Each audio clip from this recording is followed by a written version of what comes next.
Bueno, buenos días.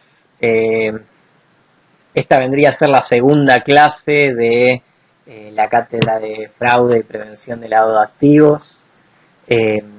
Hasta ahora solamente pudimos tener una clase introductoria para ustedes que son el turno mañana, y la realidad es que los dos siguientes martes fueron puestos como inhábiles, lo cual realmente nos atrasa bastante respecto al cronograma, así que lo que hablamos con Roxana y con Martín era poder dar, aunque sea esta clase por video, para que ustedes en la medida que puedan y en los horarios en que lo puedan hacer, la puedan mirar. Incluso yo creo que el mismo martes que viene va a dar chance para que se hagan ambas cosas, pero era muy bodoque si nosotros dábamos todos estos conceptos en una sola clase. No es lo preferible, no es lo que nosotros esperábamos. La idea es no tener que dar clases de este modo porque nos impide el feedback, que es una parte muy importante de nuestra materia.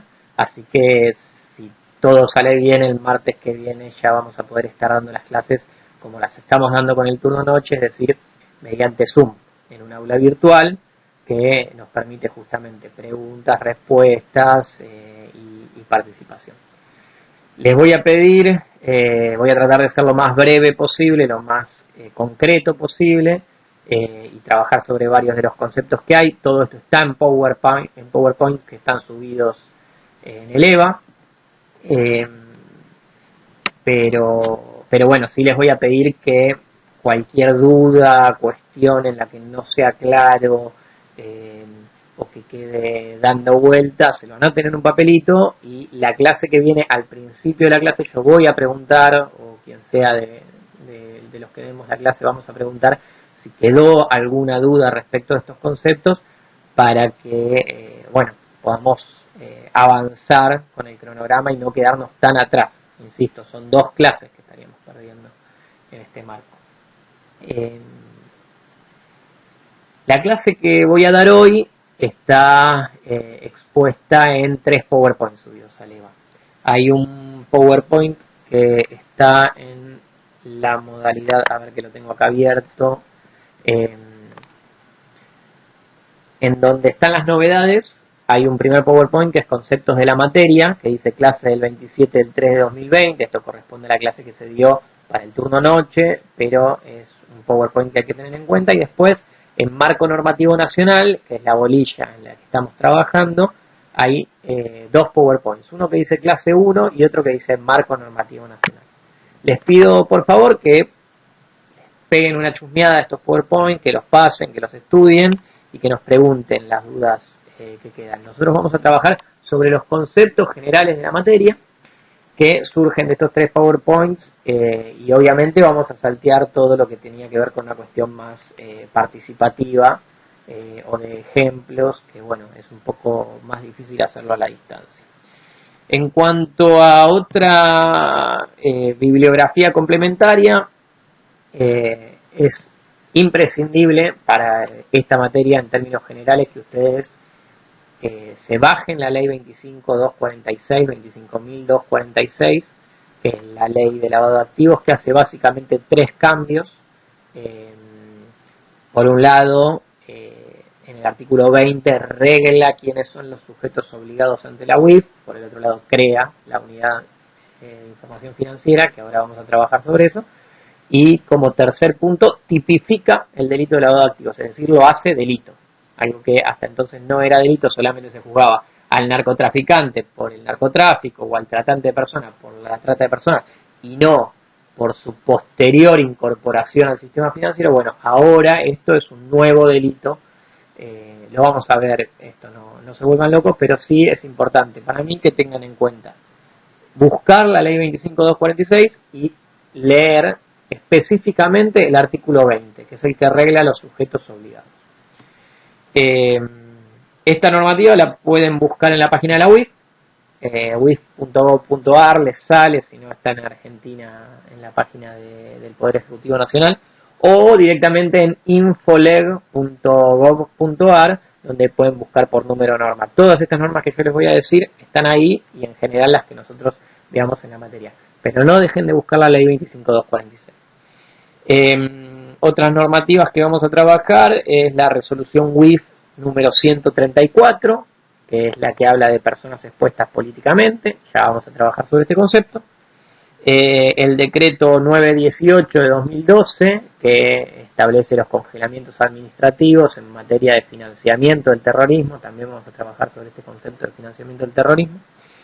Y también, para que vayan viendo, si bien vamos a tener una clase específica sobre lo que es enfoque basado en riesgo, las resoluciones 28 y 156 también de la UIF. Todo esto, todo está en la página de la UIF. Bien, vamos a empezar por los conceptos generales y por el PowerPoint este de conceptos generales que les estoy diciendo que está cargado en el EVA. Nosotros la clase pasada hicimos un repaso general de lo que era el lavado de activos y hablamos de un concepto que son los delitos precedentes de lavado de activos. Esto tiene que ver con que el lavado de activos es básicamente la introducción en el sistema financiero de bienes cuyo origen es un origen ilícito. Es decir, en esta misma definición que da la ley respecto del lavado de activos, establece la existencia de un delito precedente, es decir, de algo que le dio este origen ilícito a estos bienes que nosotros queremos insertar en el sistema financiero. Vamos a verlo en un ejemplo. Una operación de narcotráfico. Va alguien y transporta a España 1 tonelada de cocaína y recibe por eso un pago, ¿sí? Ahí tenés un delito, que es el delito de narcotráfico. Y después con ese dinero va a una cuenta bancaria y realiza una operación de depósito. Es decir, inserta ese dinero en el sistema financiero. Esto significa que hay dos delitos distintos. El delito de narcotráfico y posteriormente el delito de lavado de activos. No siempre esto fue así, ¿sí? En algún momento solamente se podía juzgar a este delito precedente. Dentro de los delitos precedentes tenemos el narcotráfico, pero tenemos también la trata de personas, tenemos también los delitos de corrupción pública, tenemos también los delitos de estafas y en términos general cualquier delito de contenido patrimonial, es decir, cualquier delito que permita obtener un ingreso por esto puede ser susceptible de una operación posterior de lavado de activos. Y acá voy a hacer una aclaración respecto a los delitos. A cada delito en el sistema penal argentino le corresponde un bien jurídico protegido. ¿Qué es esto? Es decir, cuando el legislador, cuando el Congreso decide que una conducta humana va a ser tratada como un delito, es decir, va a ser penada, se le va a establecer una sanción penal a esa conducta, está queriendo cuidar algo, está queriendo defender algo. Esto es el bien jurídico protegido. Vamos a los ejemplos. Respecto del delito de homicidio, el bien jurídico protegido es la vida. Queremos cuidar la vida, entonces penamos el homicidio. Respecto del delito de robo o de hurto, el bien jurídico protegido es la propiedad. Respecto del delito de trata de personas, los bienes jurídicos protegidos pueden ser la libertad, la dignidad de las personas. Respecto de los delitos de narcotráfico, lo que se está queriendo cuidar es la salud pública. Respecto a los delitos de corrupción, se está buscando cuidar la integridad del Estado. Ahora, ¿qué pasa en el caso de los delitos del delito de lavado de activos? Bueno, se entiende que el delito de lavado de activos lo que afecta es al orden económico y financiero. ¿Qué significa esto? Si el sistema financiero funciona de determinada manera y tiene determinado equilibrio, el hecho de incorporar a ese equilibrio determinadas operaciones que no se rigen por las leyes del mercado, que no se rigen por las normas básicas en las que operan esos mercados, sino que se rigen por otro tipo de intereses ilegales, en este caso. nos modifica este orden económico y financiero. Vamos a hacer un ejemplo concreto. Si yo monto una cadena de farmacias, por ejemplo, para lavar dinero, yo seguramente que no voy a estar persiguiendo la ganancia. Incluso puedo ir a pérdida en toda esa cadena de farmacias. No necesito ganar dinero, porque yo ya estoy ganando dinero con la operación ilegal que estoy haciendo. Por ejemplo, estoy lavando dinero del narcotráfico o de la corrupción pública. Entonces, voy a ser un competidor desleal respecto del resto de las farmacias que existan, o de las cadenas de farmacias que existan, porque no voy a necesitar de una ganancia en particular. Estoy quebrando ese mercado en particular, estoy rompiendo las reglas de ese nicho de mercado. Y como esos, un montón de ejemplos, digamos, puede pasar también con maniobras de evasión, etc. Pero lo cierto es que estoy modificando las reglas del juego y esto es lo que se está tratando de penar. Hoy en día se entiende a nivel global que esta economía, esta gran economía negra o esta gran economía ilícita genera un montón de modificaciones. En los países que tienen mayor economía y, digamos, de origen ilícito, tienen una serie de variables poco controlables o poco definibles desde el Estado. Incluso se ha logrado determinar en algunas operaciones grandes de expatriación de fondos correspondientes a dinero ilícito hecho mediante cuevas, etcétera, que se hicieron pequeños golpes de mercado, es decir, que se varió el precio, por ejemplo, de una divisa sobre la base de que había un narcotraficante o varios narcotraficantes o varios corruptos que estaban sacando dinero sin que esto sea controlado por el Estado y estaban haciendo una variación entre la oferta y la demanda que había de determinadas divisas. Otro caso que puedo poner para ejemplificar esto es lo que sucedió, y esto es un caso real, que nosotros tuvimos en la UIF en una causa que se llamaba Carbón Blanco. Es una operación, si ustedes la buscan, la googlean, van a encontrar varias noticias respecto a esta operación. Se trató básicamente de cocaína escondida en cargamentos de carbón que venían del Chaco. Ahí en Chaco hay una localidad que se llama Sáenz Peña, y en esa localidad, que no es demasiado grande, las personas que se dedicaban a este tráfico ilícito de estupefacientes habían puesto además una serie de carnicerías.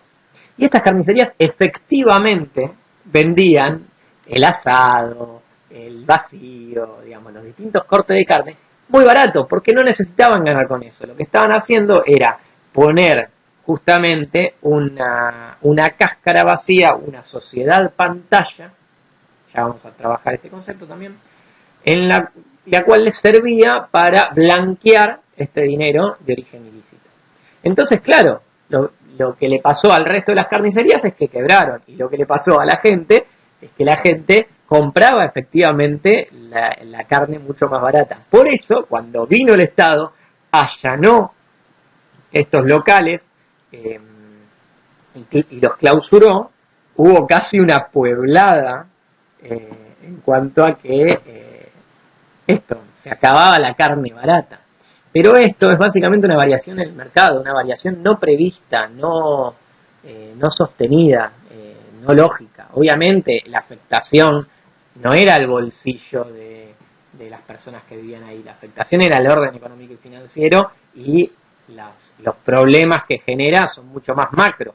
Pero efectivamente, bueno, ahí se ve concretamente cómo un delito de lavado puede afectar al orden económico y financiero. Bueno, otro concepto sobre el que trabaja el PowerPoint, estoy en la filmina 1 del PowerPoint de conceptos generales. ¿Sí? Otro concepto que trabaja y que vamos a trabajar en la materia es el financiamiento del terrorismo. Nosotros creo que algo habíamos dicho en la primera clase entre las diferencias que había entre el lavado de activos y el financiamiento del terrorismo, que son dos cosas absolutamente distintas, pero que vienen de la mano en la construcción internacional, digamos, en la definición internacional de controlar este tipo de delitos, y por eso la UIF es la encargada de prevenir ambos delitos, el lavado de activos y la financiación del terrorismo. Y los sujetos obligados, es decir, estas personas definidas por la ley y que están obligadas a brindar información a la UIF, tienen obligaciones para con ambos delitos, para prevenir ambos delitos. El lavado de activos, como dijimos, supone la existencia de un delito precedente que le dé el carácter de ilícito a esos bienes que yo quiero introducir en el mercado financiero, ¿sí? En el caso del financiamiento del terrorismo, esto no es así. En el caso del financiamiento del terrorismo, el dinero puede provenir de una actividad lícita, es decir, yo puedo tener una fundación o puedo tener un negocio absolutamente lícito, o sea, sigamos con las farmacias, por ejemplo, puedo tener una farmacia y utilizar ese dinero que yo lícitamente gano para financiar actividades terroristas.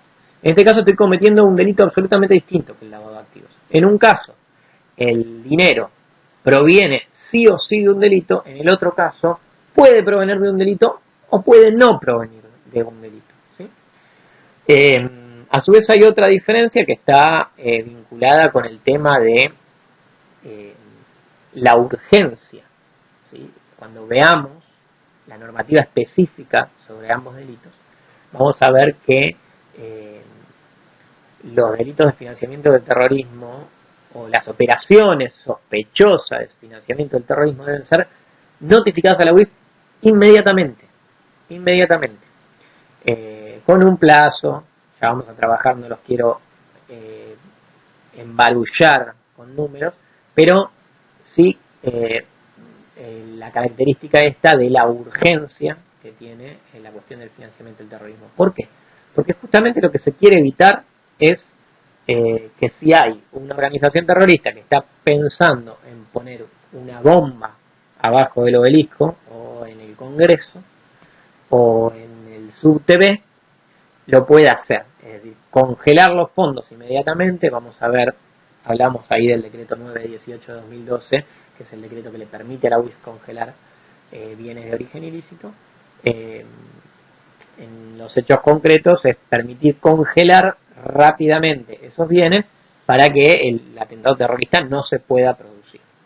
En el caso del lavado de activos se trata de una investigación que lleva un poco más de tiempo.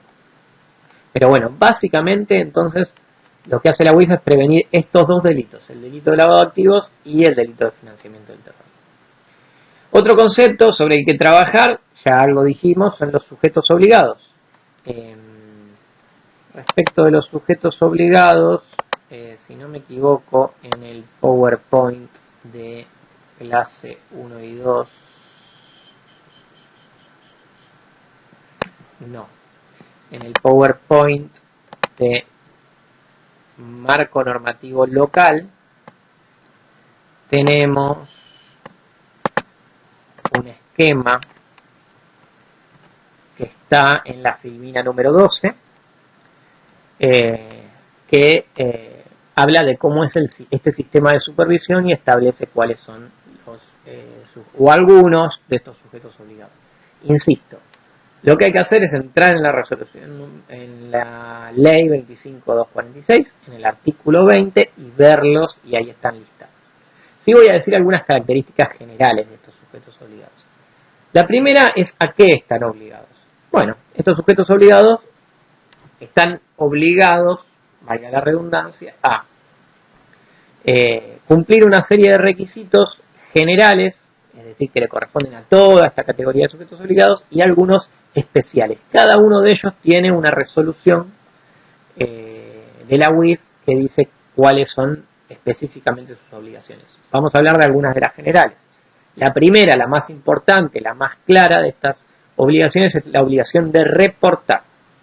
Esto significa que estos sujetos obligados deben conocer a sus clientes, realizar un seguimiento de las operaciones que hacen estos clientes, identificar si alguna de estas operaciones es sospechosa de lavado de activos y en ese caso reportar ante la UIF esa operación. ¿Qué significa? Decirle básicamente a la UIF que un cliente que uno tiene rompió, quebró con su perfil, es decir, hizo algo que no estaba dentro de la normalidad de sus negocios, que a raíz de eso, que es una inusualidad, se le pidió documentación o se hizo algún tipo de investigación respecto de esta operación y este sujeto obligado y este cliente no pudo explicar de una manera razonable, teniendo en cuenta los usos y costumbres de ese negocio, que ese dinero provenía de fuentes lícitas, y entonces yo lo reporto ante la unidad de información financiera. Le aviso a la unidad de información financiera que tengo una operación que es sospechosa de lavado de activos para que luego esto genere una investigación adentro de la UIF. Si eventualmente se sostiene esta sospecha, genere una denuncia ante el Ministerio Público Fiscal, es decir, ante los fiscales de la Nación, y se arme una causa judicial, es decir, se designe un juez y se investigue esto como una operación de lavado de activos. ¿Quiénes pueden ser sujetos obligados? Bueno, los sujetos obligados pueden ser tanto personas físicas como personas jurídicas. Los sujetos obligados pueden ser tanto personas jurídicas de carácter privado o de carácter público. ¿Qué significa esto? Bueno, ¿quién es el sujeto obligado por excelencia? Las entidades financieras, los bancos, son quienes tienen más información valiosa para darle a la unidad de información financiera. Pero también son sujetos obligados los escribanos, son sujetos obligados los administradores de juegos de azar. Esto tiene que ver con la cantidad de dinero en efectivo que se maneja y muchas operaciones tipificadas que tienen que ver con la operación de juegos de azar. Son las empresas emisoras de tarjetas de crédito, son quienes reciben determinada cantidad de donaciones por parte del Estado, etcétera. Y en lo que a nosotros nos interesa, particularmente, también los profesionales de ciencias económicas, entre ellos los contadores, en determinados casos que ya vamos a trabajar en la bolilla específica que tenemos sobre la resolución de profesionales de ciencias económicas. Pero quédense con esta idea de que en algún momento ustedes van a actuar como sujetos obligados y por eso es muy importante que tengan en cuenta esto, pero además es muy probable que asesoren y que tengan como clientes a sujetos obligados, en cuyo caso también es muy importante que tengan en cuenta la normativa de la UIF, porque obviamente sus clientes van a estar esperando que ustedes puedan decirles qué deben cumplir y qué no. Y como les dije, hasta acá hablamos de personas del sector privado. Ahora también van a ser sujetos obligados determinadas personas de carácter público. Y digo, el Banco Central de la República Argentina es sujeto obligado, la Comisión Nacional de Valores es sujeto obligado, la Superintendencia de Seguro de la Nación, el INAES, la AFIP, es decir, son todos organismos que cuando detectan que tienen operaciones que resultan sospechosas de lavado de activos, tienen la obligación de comunicárselo a la UIF. Eso es básicamente lo que es un sujeto obligado. Distinto es el caso de las personas expuestas políticamente. Ahí nosotros hablamos de la resolución 134. Creo que, bueno, vamos a verlo por filmina, porque en realidad no les estuve diciendo. En la filmina 5 de este PowerPoint de conceptos generales, que le digo que está en novedades dentro del EVA, dice que las personas expuestas políticamente son personas humanas. Ahí vemos la primera diferencia entre los sujetos obligados y las personas expuestas políticamente, y es que los sujetos obligados pueden ser tanto personas físicas como personas jurídicas, y en el caso de las personas expuestas políticamente son personas humanas, es decir, personas físicas. Cuando yo digo personas humanas me refiero a personas físicas, es decir, de carne y hueso. A quienes se les han confiado determinadas funciones o bien públicas o bien que resultan de un interés particular del Estado. Digo entonces que una persona expuesta políticamente, por ejemplo, es el presidente de la nación, o el vicepresidente de la nación, la vicepresidenta en este caso, o son los diputados y senadores, o las diputadas, las senadoras, las concejales, los concejales, el rector de la UCA, por ejemplo, los jueces, los secretarios de los juzgados, es decir, los miembros más destacados de los tres poderes del Estado, del legislativo, del ejecutivo y del judicial. Pero además, quien dejó de ser diputado, por ejemplo, durante los siguientes 2 años va a ser considerado como persona expuesta políticamente. Y también van a ser consideradas personas expuestas políticamente el núcleo o el entorno más cercano de estas personas, es decir, los ascendientes o descendientes en primer grado, es decir, padre, madre, hijo, hija, o los cónyuges. Es decir, si yo soy el esposo de una diputada de la nación, voy a ser persona expuesta políticamente. ¿Y qué significa esto de ser persona expuesta políticamente? Y básicamente que los sujetos obligados van a tener que hacer más intensivos los controles respecto de estas personas, porque existe un riesgo de que puedan operar fondos de origen ilícito, por ejemplo, fondos vinculados con la corrupción. Entonces se exige que el sistema sea más profundo en cuanto a la investigación de sostener un legajo, saber de dónde provienen los fondos, solicitarle balances, solicitarle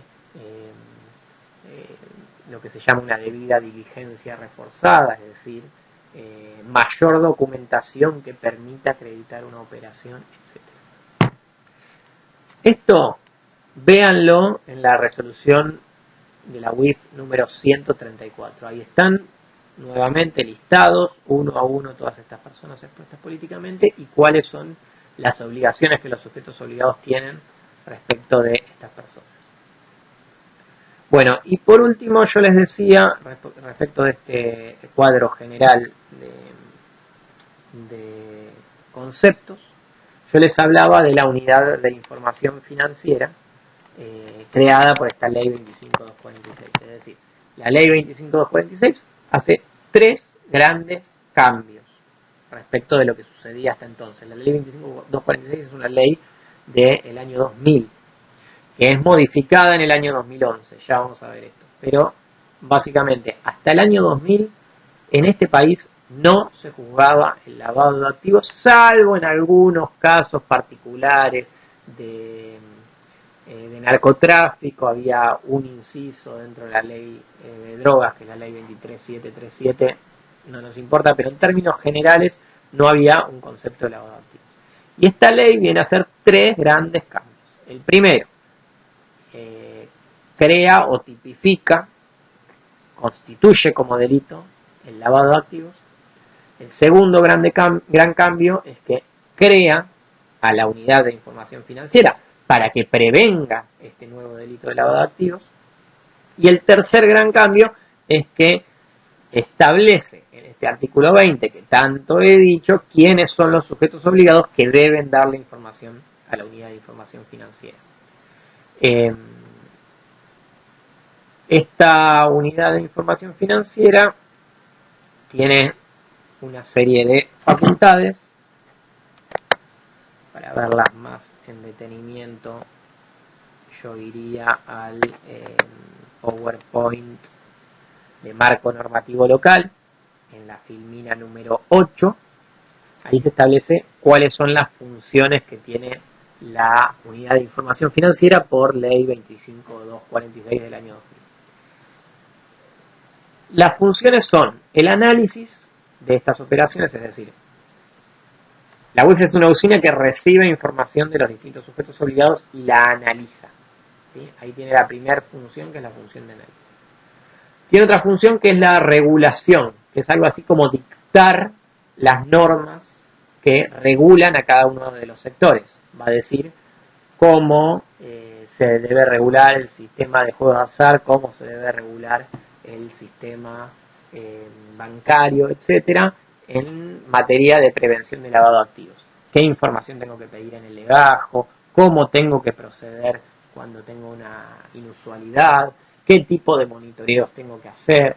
¿Cuándo y cómo debo reportar? ¿En qué casos? Etcétera. Después tiene una función de supervisión, que es básicamente poder supervisar que estos sujetos obligados estén cumpliendo con esta normativa de lavado de activos, que conozcan a sus clientes, que tengan un manual de prevención, que capaciten al personal en materia de esto, etcétera. Y dentro de estas funciones de supervisión, lo que hace varias veces la UIF es manda inspectores a que entren a las empresas y efectivamente les pida el manual de prevención, un legajo, a ver si se le fue pidiendo al cliente lo que había que pedirle, etc. Y atada o concatenada con esta función de supervisión, hay una función de sanción. Es decir, si no se cumple con estas normativas que establece la UIF, hay una sanción.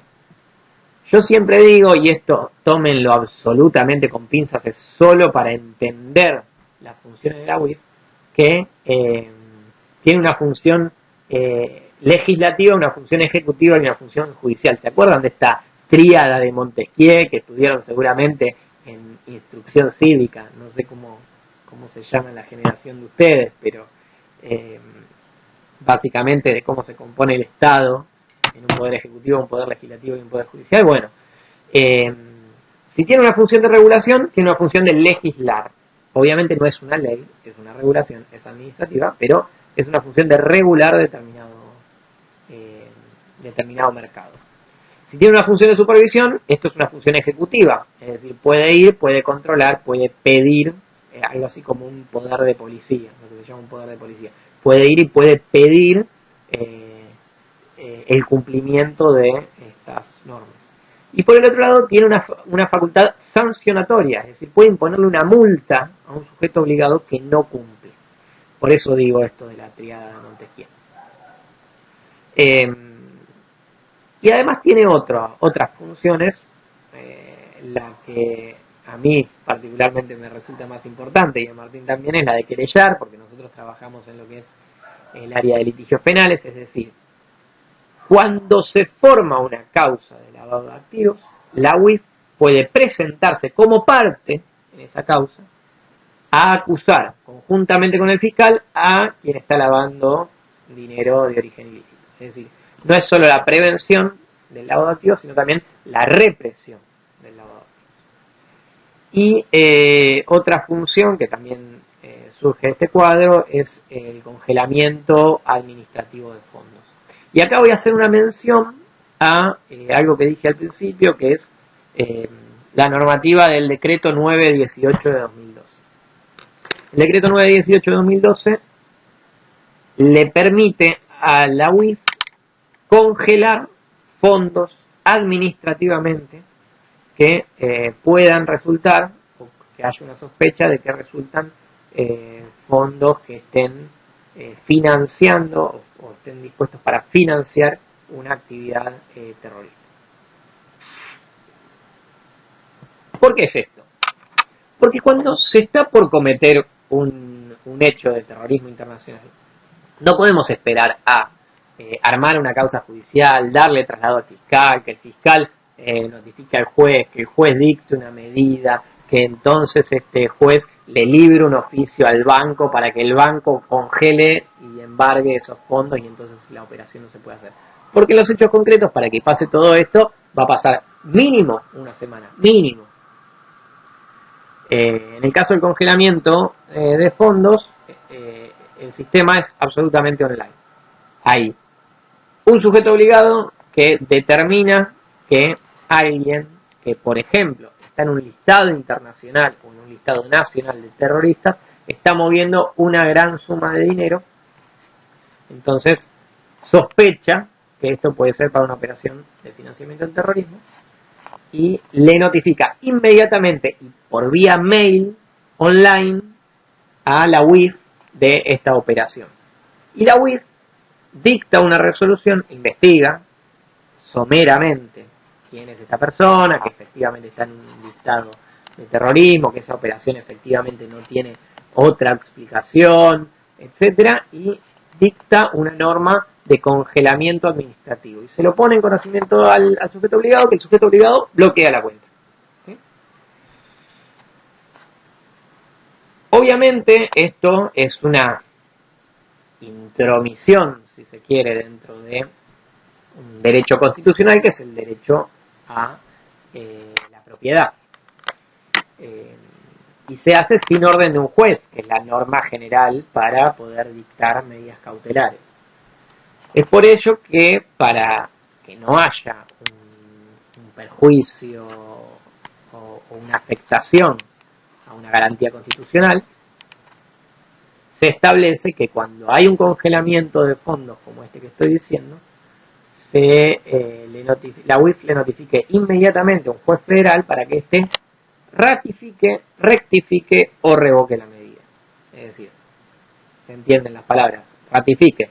Sí, efectivamente UIF, hiciste lo correcto, está bien esta medida cautelar, yo la voy a suscribir como juez y va a seguir vigente. 2.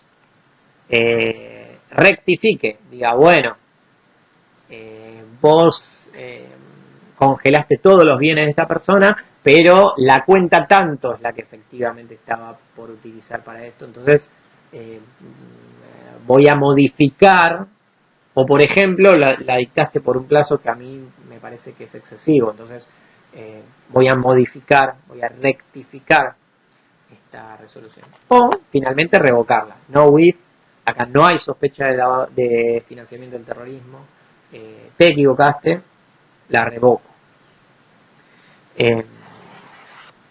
Estas medidas se dictan por un plazo de 6 meses, prorrogable por 6 meses más. Obviamente, este es el plazo general, teniendo en cuenta que esta ratificación, rectificación o revocación de la medida pueda extenderse en el tiempo. Pero en términos generales,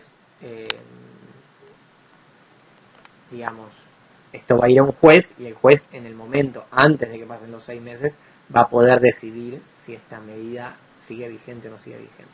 Ahora, si todo este trámite se demora, nunca pueden quedar los fondos congelados por más de un año, es decir, por 6 meses, prorrogables por 6 meses.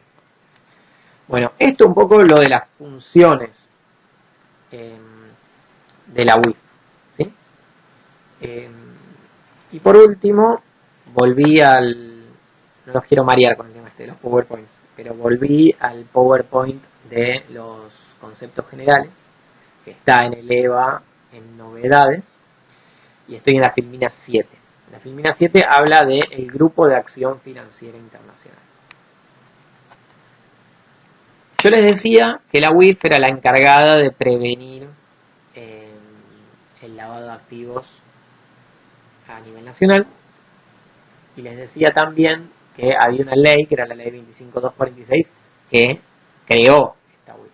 Bueno, todo esto no fue un invento de la Argentina, sino una exigencia de distintos compromisos, tratados internacionales que había en el marco de los países que están englobados en la ONU, en la Organización de las Naciones Unidas.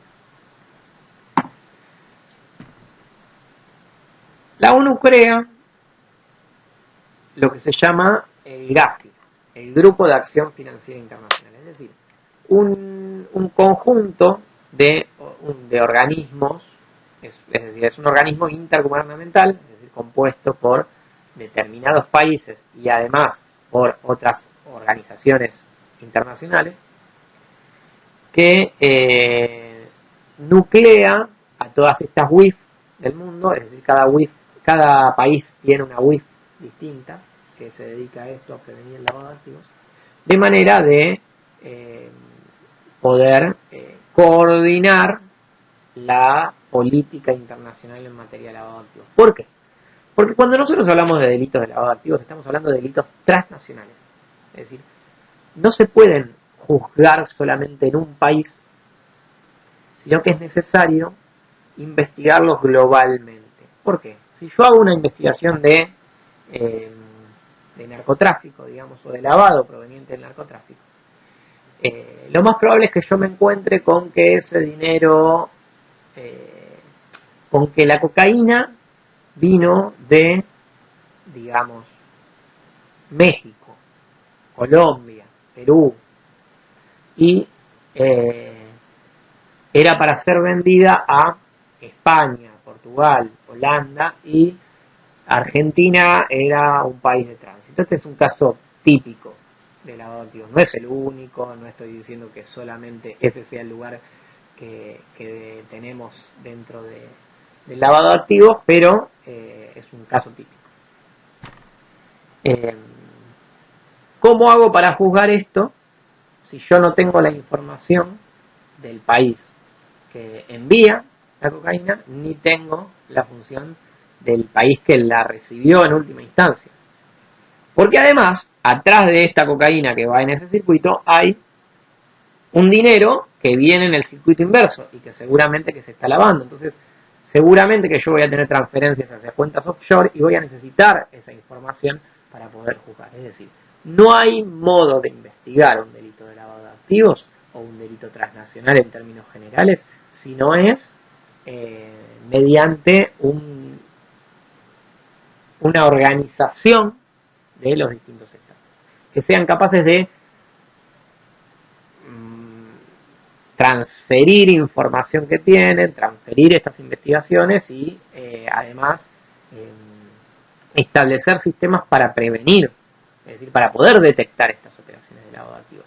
Si Brasil no detecta sus operaciones de lavado de activos, yo no voy a ser capaz de juzgar mis operaciones de lavado de activos que involucran a esa jurisdicción. Entonces el GAFI tiene el propósito de elaborar y promover medidas para combatir el blanqueo de capitales, el lavado de activos.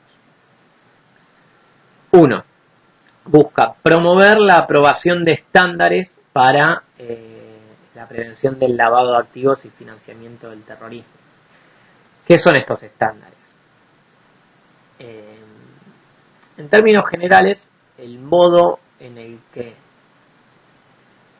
buscan que las naciones cumplan con estos estándares de lavado de activos es mediante lo que se llaman las recomendaciones del GAFI.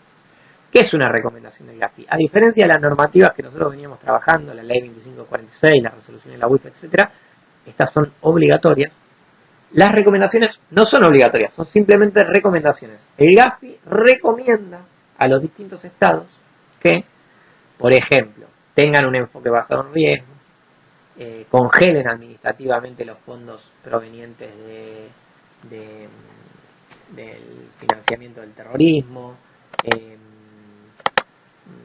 presten atención a determinadas actividades, como por ejemplo puede ser los juegos de azar, los fideicomisos inmobiliarios, las cooperativas y las mutuales, que como dijimos también son sujetos obligados, etc. ¿Qué pasa si yo no cumplo? Si yo Estado no cumplo con esa regulación. Nada, no es que me van a sancionar como Estado. Pero lo cierto es que detrás de esto vienen una función de supervisar el progreso de estos miembros en la lucha contra el lavado de activos, que es en este cuadro la función 3, y de analizar y presentar informes sobre tendencias técnicas y medidas de prevención. Es decir, atrás de esta fijación de estándares o de estos informes o tendencias técnicas, va a haber un control de lo que van haciendo los estados.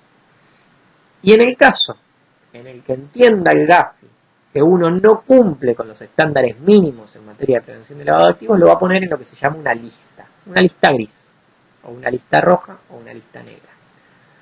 Es básicamente decirle a la comunidad internacional, ojo, Argentina no está cumpliendo con los estándares mínimos, entonces, ojo cuando vayan a poner plata en Argentina. ¿Y esto qué significa? Inmediatamente sube el riesgo país, suben las tasas de interés. ¿Por qué? Porque poner plata es más riesgoso en la Argentina que ponerla en otro país, por ejemplo en Brasil, en Chile. La Argentina estuvo en la lista gris entre los años 2011 y 2014. Y esto le generó una serie de consecuencias internacionales. Con lo cual, esto que yo les digo de que son recomendaciones y no son obligatorias, tómenlo con pinzas. Porque básicamente genera perjuicios entrar dentro de la lista gris. Repasando esto del Gafi. El Gafi es un organismo intergubernamental que tiene como propósito elaborar y promover medidas para combatir el lavado de activos. Y lo hace mediante la creación de estándares en materia de lavado de activos que se plasman en recomendaciones. Hoy el Gafi tiene 40 recomendaciones unificadas. Mediante la generación de informes sobre tendencias y técnicas y medidas de prevención, es lo que se llaman las tipologías de Gafi. El Gafi dice, che, consenso internacional de países, sepan que hay mucha gente que está lavando de esta manera, entonces presten la atención a esta tipología. Por ejemplo, están lavando con fideicomisos inmobiliarios. Y además supervisa el progreso de estos estándares. ¿Y cómo hace esto? Bueno, mediante un seguimiento de estos estándares de cumplimiento. Vamos a hacer una pequeña pausa y voy a subir otro video seguidamente con algo más de lo que es el lavado de activos y las etapas del lavado de activos, con una línea de tiempo sobre la evolución del marco legal y las funciones de la UIF, ya lo dije. Así que estos dos temas, un repasito general y cortamos. Espero que no les haya sido tan tedioso. Ahora volvemos en un ratito.